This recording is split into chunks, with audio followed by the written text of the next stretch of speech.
রান্নাঘরে রান্না বান্না চলছে। এদিকে ভাত বসেছে, ভাত প্রায় ফুটে উঠেছে। এই যে হাঁড়ির উপরে জল বসিয়ে রাখি, গরম হয়ে গেছে জল। এটা দিয়েই রান্না হবে, এই জলটা দিয়ে আমার রান্না মোটামুটি হয়ে যাবে।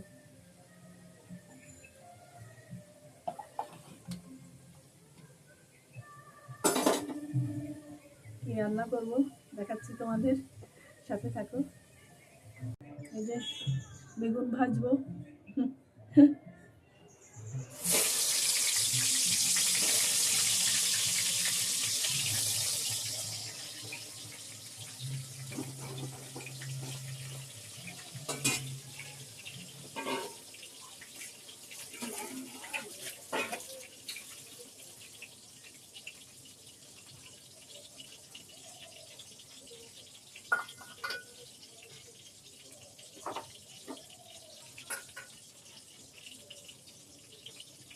বেগুন ভাজছি।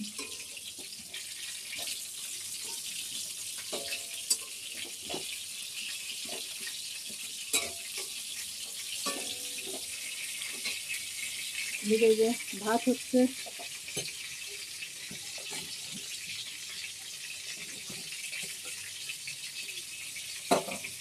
আজকে আর কাঠে রান্না করছি না, ছাদে আর অনেক দৌড়াদৌড়ি করতে হয় উপর আর নিচ, আজকের দিনটা করছি না। এই দেখো চালটা কয়েকদিন এনেছে, রান্না করার সময় পাচ্ছিলাম না, একটু টাইম লাগে কাটতে টাটতে, তো আজকে মনে করছি এটা করব। বেগুন ভাজছিলাম, হয়ে গেছে ভাজা। এই যে দেখাচ্ছি তোমাদের, ফোন নাহলে দেখতে পাবে না। আমার দুটো হাতই আটকানো, কি করে আমি মোবাইলটা ধরবো। এই যে হয়ে গেছে।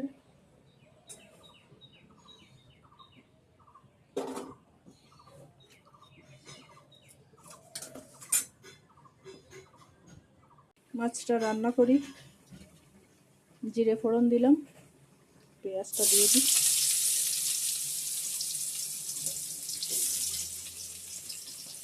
মাছের ঝোলে আমার পেঁয়াজ দিলে না ভালো লাগে না,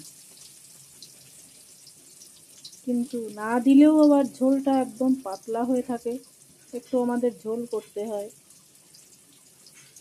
সেই জন্য একটু পেঁয়াজ না দিলেও আবার হবে না, একটু ঘন করার দরকার।